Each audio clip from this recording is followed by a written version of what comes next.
Hey, this is Teresa Matsura, and you're listening to Uncanny Japan. How are you? Last episode aside, I'm feeling pretty good. I'd say powerful even. I'm also feeling like I want to revisit a topic that I've been meaning to get to. But since the virus stopped all travel in its tracks, I haven't been out, even locally. Well, that's changed. I'm vaccinated and boosted, and Japan's numbers are freakily low. So I made a little trip. Do you remember the nanafushigi I talked about back in episode 35?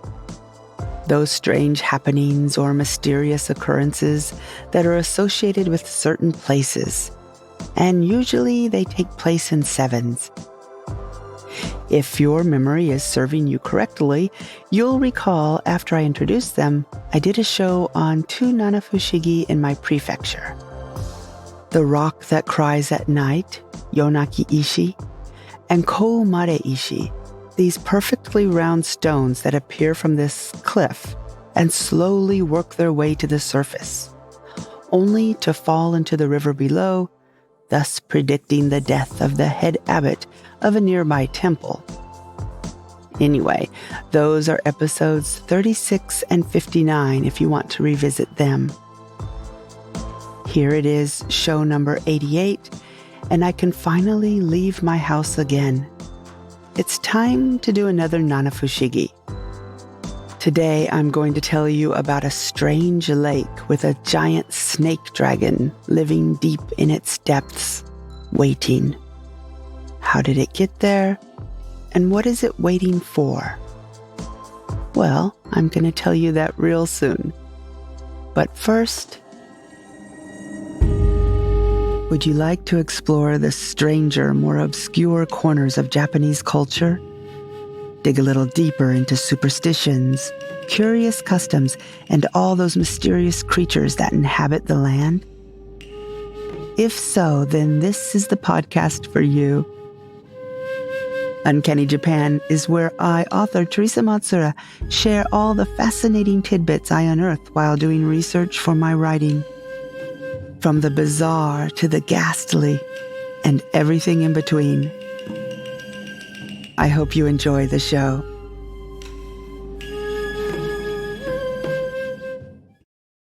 Well, hello there again. Let me start by making a correction. A couple episodes ago, I talked about the korori, the yokai that brought cholera to Japan and killed a whole bunch of people. I said that Hiroshige Utagawa probably died of cholera, and that you'll remember him as being the artist who created that iconic ukiyo-e, the Great Wave. Wrong. A very kind and interesting gentleman listener from Seattle caught the hefty mistake I made and reached out. While it's true that it's believed that Hiroshige fell victim of cholera, we all know that it was Hokusai who carved the wood block of the Great Wave, not Hiroshige. Hiroshige created the 53 stations of Tokaido, which I'm quite familiar with because I literally live in one of the cities on the list and very near to others. So thank you, Dale, for emailing me, letting me know, and also being a really nice guy. One more tiny tidbit of news. I'm planning a trip to Kyoto. I haven't been there in forever, and since travel is okay again, I'm dying to go. Only I'm overwhelmed with it all, and I want to go everywhere, do everything, see everything, so I'm a little stuck in the planning stage. This will also be a research trip, not just me sipping matcha on sweet-smelling tatami mats while gazing at the moon reflected in a pool at some Zen temple. There might be some of that, but I really do want to do some research. So if you have any recommendations, places you've been and you loved, or places that you want to visit terribly because of, scary this or cool Buddhist that, but no one can travel right now because of the restrictions, please reach out and let me know. and maybe we can do an episode on it. There's the Uncanny Japan at Gmail. There's Twitter, Instagram, Facebook, the website. Anywhere is fine. I'll be keeping my eyes open for some good recommendations. Okay, let's get back to nanafushigi.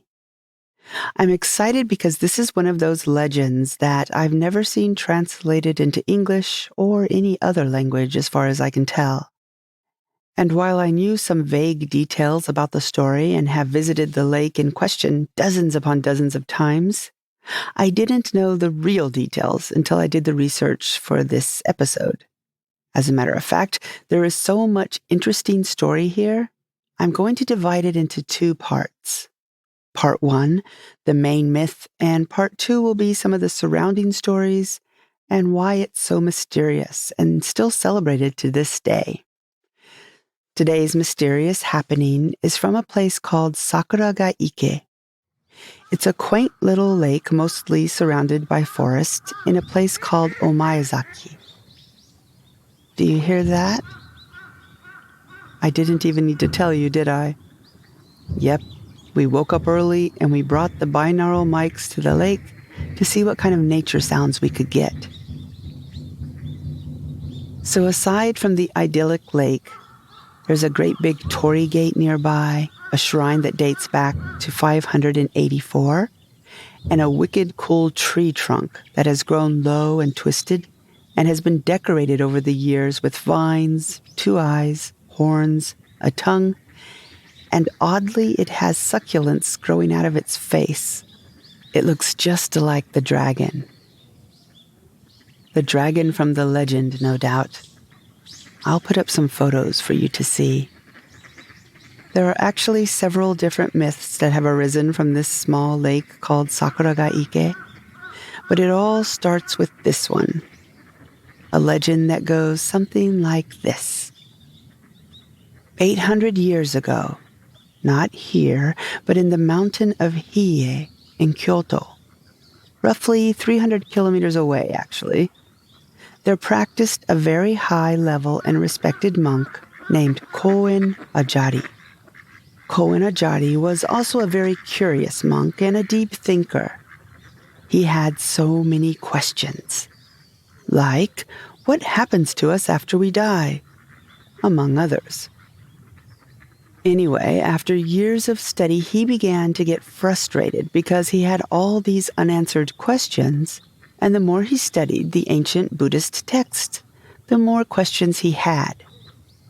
He said something to the effect of, I wish I had been born 3,000 years ago. Then I could have traveled to India, met the Buddha himself, and gotten the answers. Side note, one of the names for Buddha in Japanese is Oshaka-sama. All this really bummed Koen-sama out. That is, until he came across another Buddhist text that mentioned a future Buddha called Miroku Bosatsu in Japanese, or Maitreya Bodhisattva.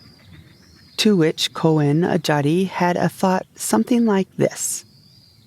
You mean another Buddha is coming? Well, this is great news. I've got this growing list of things to ask, so all I have to do is wait. Except there was one catch. The Miroku Bosatsu is believed to appear 5,670 million years after the death of the Buddha as we know him, Oshaka-sama. Koen Ajari had a long wait ahead of him. But believing in reincarnation, he at first thought, well, maybe I'll be reborn again at the time of the future Buddha. Then I can ask him all my questions. But then he remembered that when you died, you forget your previous life. So he'd forget all those burning questions. So that wouldn't work. But Koen Ajari was not a man to give up. Let's forget for a moment that non-attachment was kind of one of Buddha's main things. Koen Ajari wouldn't let this go. So Koen-sama asked himself, what's the longest living creature on Earth? His answer was big snakes, of course. I need to interrupt our story for a moment and say that I've read several different renditions and retellings of this old myth. Some say big snake, and others say dragon. It looks like the original story probably used the characters for big and snake, and then over 800 years of retelling, it became Ryu, or dragon. Also, some fun kanji and mythical trivia for you. The characters for big snake in Japanese are not pronounced ohebi, like I thought, but daija. And when you do an image search for daija, you see these things are huge. So daija isn't just a big snake, it is a mythical creature. I also learned that there's another pronunciation, orochi. And there's a Japanese myth called Yamata no Orochi, which I should probably do a show on, but that's something else. Anyway, it's about a legendary 8-headed snake. Some of the artwork about the tail features what looks like a dragon to me. Okay, I'm guessing here. I didn't read this anywhere, but I kind of suspect that maybe the character for dragon hadn't entered Japan from China at the time of all these really old Japanese myths. So, big snake it was. Okay, back to the story. Koenajari is convinced if he can turn himself into a big snake or a dragon, I'll refer to it as snake dragon from here on out, then he can just hang out somewhere until the future Buddha arrives. Then, poof, he'll transform back into a monk and ask all those niggling questions he's been collecting over the years. Alas, Koenajari ran into another problem. And the problem wasn't how to turn into a giant snake dragon. In fact, the problem was that at that time, on Hiezan, there was a big, and again mythical, bird that would swoop down, pluck up, and eat a single daija every day. It was not a safe place for a snake dragon to hang out and wait for 5,670 million years. Given the number of snake dragons and the number of years he had to wait, the odds weren't good that he'd survive. But our Koen-sama was nothing if not tenacious. He wasn't going to give up that easily. So he gathered his apprentice monks together. They're called deshi in Japanese, by the way. And he set them all off to walk the 4 corners of Japan in order to find a safe pond or lake that a dedicated daija might hide away until the future Buddha arrived. And so they did. It took a while, as you can imagine, and there wasn't much luck until one of the deshi, a monk named Chuki, while traveling, had a dream. In the dream, the Buddha came to him and said, and I'm paraphrasing here, "There's a good place for your master to reside. It's called Sakuragaike. Check it out." And so he did. After asking around, Chuki finally located this Sakuragaike, and it was perfect. It was on high ground. The west, north, and east directions were all protected by forests, and the south faced the ocean. On top of that, it was gorgeous and isolated. Chuki got himself a bamboo tarai, which is a kind of small tub, and he filled it with water from the lake. He then made the long trip back to Hiezan.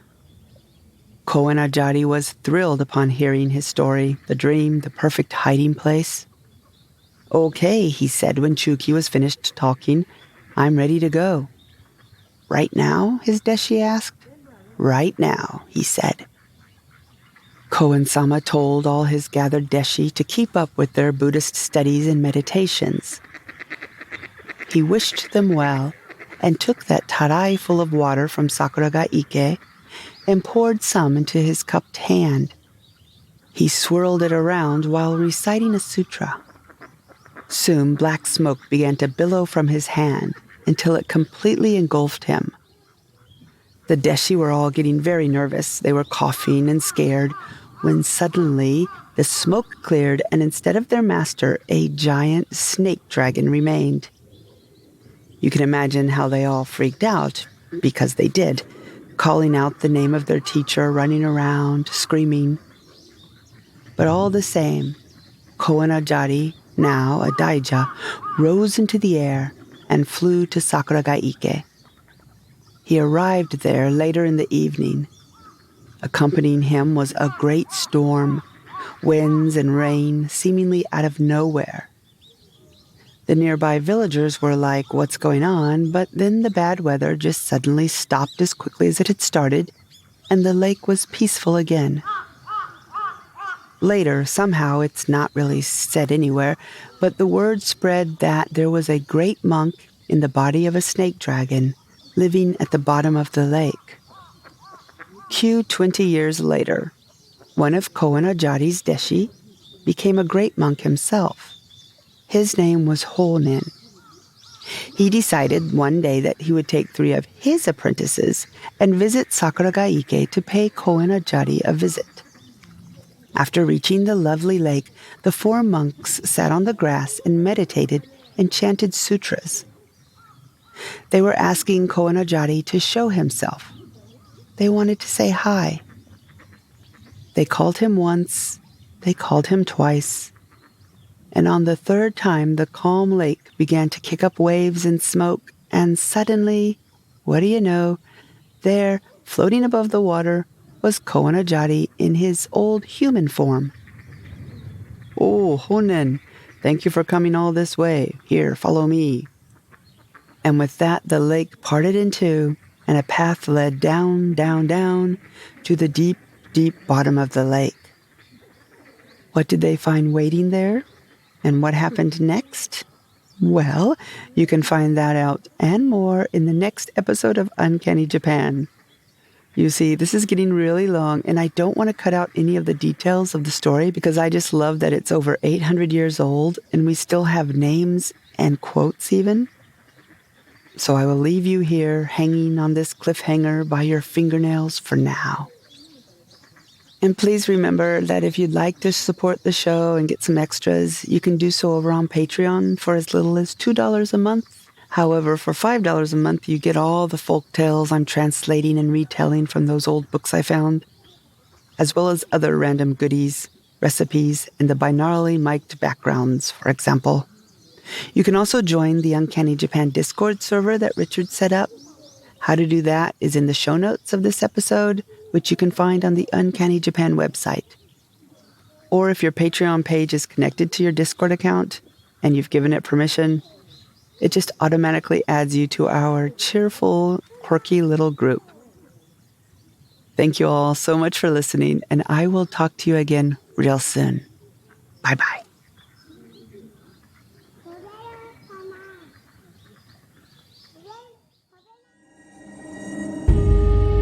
You've reached the end of the show, and I just want you to know how much we appreciate you listening and supporting us. Any subscribing, reviewing, and gushing to your friends, family, even random strangers really does help keep us going.